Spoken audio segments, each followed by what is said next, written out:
phàm mộ kể tiếng thắc phiêu lê tê na sam bom lai na muk sang in san zo na lu tung va san bằng diêu dơ au hun hun du hin lê na kem bêu tiếng sắc pasian hi san sim no na bang zong phàm mộ kể tiếng thắc phiêu lê tê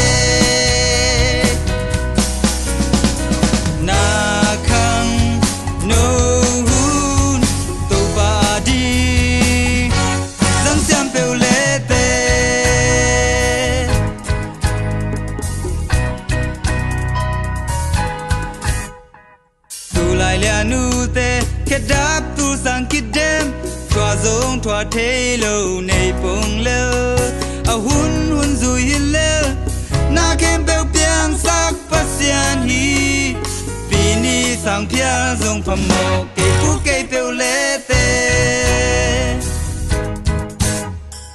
tu lại tăng vào tê nung ngã ken hồng sa in na bil ba bát to kilom loa hồng cõi khát đek đek in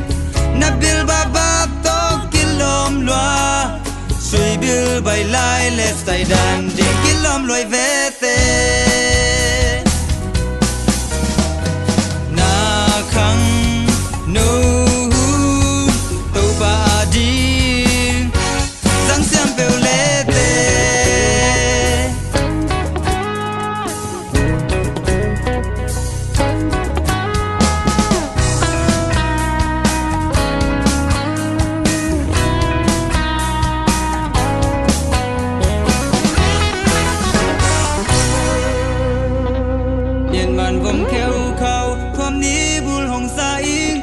mít khung mul dẹp quay loa sang ao hun hun du hin lơ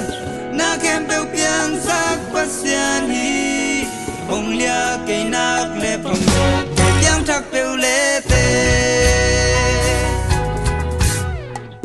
tu lại pa sel tê ki pau sa in tung chi hui pan na vi ve hi lê lê ao hun hun du hi zo na kem bêu piang sắc pasian hi